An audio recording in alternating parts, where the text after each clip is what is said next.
According to our dietitian what is the best meal? Non vegetarian better है या vegetarian better? Depends on your choice. अगर आप non veg हैं तो chicken, eggs, fish. Veg हैं तो मुझे लगता है कि मूंग दाल सबसे बेस्ट है उसके लिए। राजमा, चने, ये सब चीज़ें ज़्यादा अच्छी हैं। अच्छा, एक जब हम डाइट की बात करते हैं तो हमारे इंडियन हाउस होल्ड में सबसे ज़्यादा इग्नोर्ड अगर कोई है तो वो मदर्स की डाइट है।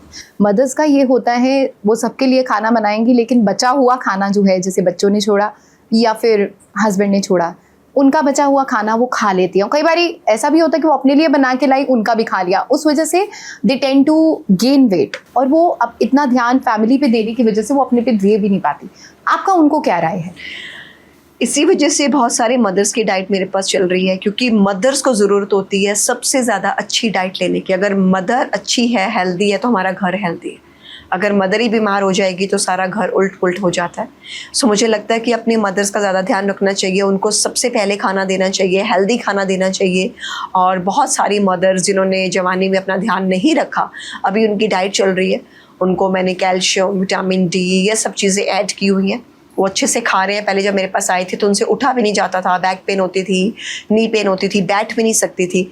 बिल्कुल हेल्दी, अभी वॉक करके आते हैं, सब कुछ करते हैं, पूरा घर का काम खुद करते हैं वो। सो मदर्स को इग्नोर नहीं करना चाहिए। अगर माँ सही है तो हमारा घर सही है।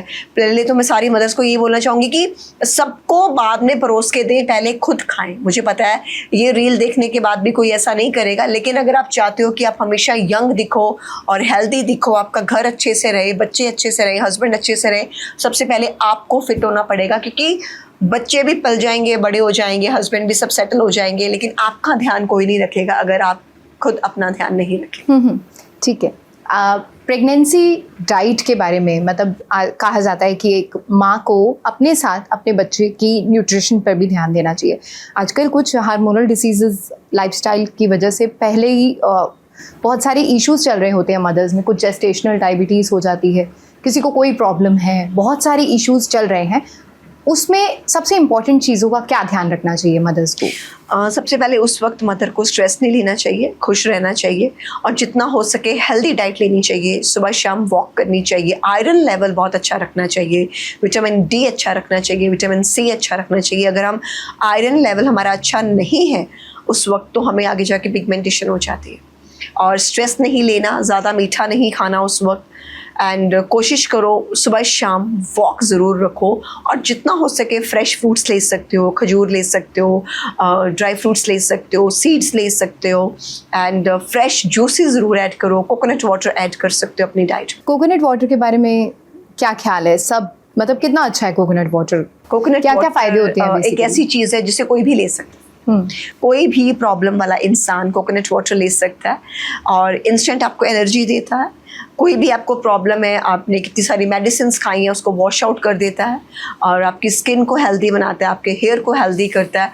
मुझे लगता है it's a super drink coconut water. और नींबू के बारे में मैम, जैसे बोला जाता है कि आप सुबह उठ के नींबू पानी लीजिए, गर्म पानी में लीजिए।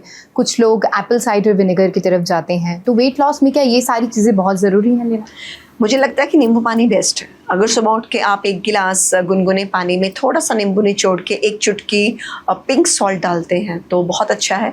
इंस्टेंट आपको एनर्जी मिलती है। और जब आप थक जाते हो, बहुत सारी लेडीज़ हैं जो गाँव में 100-100, 200 रोटी बनाती हैं, उनका सर दर्द बहुत ज़्यादा होता है, एकदम पोटाशियम की कमी हो जाती है, मैग्नीशियम की कमी हो जाती है, सोडियम की कमी हो जाती है, तो उनको इंस्टेंट अगर हम नींबू पानी देते हैं तो एकदम उनको एनर्जी मिलती है। मैम, आजकल बहुत सारी रील्स वायरल होती हैं, सिंस आप इंडस्ट्री से जुड़ी हैं, एक्ट्रेस हैं, तो बहुत सारी एक्ट्रेसेस क्लेम करती हैं कि वो बिल्कुल ही कुछ कहती हैं घी खाना चाहिए, कुछ कहती हैं हम घी नहीं लेते हैं, कुछ कहती हैं हम फ्रूट डाइट पे रहते हैं, और कुछ कहते हैं कि मैं सब कुछ खाती हूँ लेकिन मैं जिम करती हूँ ना मैं कुछ करती हूँ। तो आपका इस बारे में इंडस्ट्री में होते हुए क्या ख्याल है? मुझे लगता है देसी घी लेना चाहिए, इट्स अ गुड फैट, लेकिन उसके साथ साथ वर्कआउट भी रखना चाहिए। देसी घी तुम सुबह सुबह एक गिलास ल्यूकवार्म वाटर में आधा ढक्कन, तुम आधा चम्मच देसी घी डाल के ले सकते हो सुबह, या ब्लैक कॉफ़ी में आप डाल के ले सकते हो थोड़ा सा देसी घी। ठीक है। आजकल PCOS और PCOD बहुत ज़्यादा चल रहा है इवन इन यंगस्टर्स, जो बच्चे अभी यंग हो रहे हैं, जो लड़कियां अभी यंग हो रही हैं, उनमें बहुत ज़्यादा प्रॉब्लम आ रही है। जैसे आपने फेशियल हेयर की भी बात की है, तो किस तरह के केसेस आ रहे हैं आपके सामने? मेरे पास बहुत यंग गर्ल्स हैं, जैसे कि 11-12 साल की एज से उनके पीरियड्स इरेगुलर शुरू हो जाते हैं होने, 20 साल की एज तक तो बिल्कुल ही आने बंद हो जाते हैं, जिनको आने बंद हो जाते हैं? बिल्कुल आते ही नहीं है, मतलब थोड़ा सा इरेगुलर और बंद हो जाते हैं। थोड़ा सा स्पॉट लगता है, फिर आते नहीं, 6-6 महीने आते नहीं, 6-6 महीने के बाद आते हैं, तो उनका लाइफस्टाइल एकदम ख़राब होता है, ओवरवेट हो जाता है। और जब इंडिया से गर्ल्स बाहर जाती हैं, उनके एकदम से हार्मोन इम्बैलेंस हो जाते हैं, और अगर उनसे बात करो तो पता चलता है कि लास्ट 6 मंथ पहले पीरियड्स आए थे, पूरा फेस ख़राब हो जाता है, एक्ने के साथ भर जाता है, फेशियल हेयर आ जाते हैं, और जब वो बाहर कंट्रीज़ में जाते हैं तो डॉक्टर उनको 21 डेज़ की मेडिसिन दे देते हैं, जो कि सही नहीं है। हमें कभी भी अगर हमारे पीरियड्स इरेगुलर हो गए हैं या PCOS, PCOD हो गया, तो हमें मेडिसिन नहीं खानी चाहिए, रेगुलर डाइट करनी चाहिए, अपनी डाइट को चेंज करना चाहिए, खान पान चेंज करना चाहिए, और लाइफस्टाइल चेंज करना चाहिए। विद इन 15 डेज आपके पीरियड्स रेगुलर हो जाते हैं। अच्छा, सिर्फ लाइफस्टाइल चेंज करने से? अच्छा, तो लाइफस्टाइल एंड डाइट।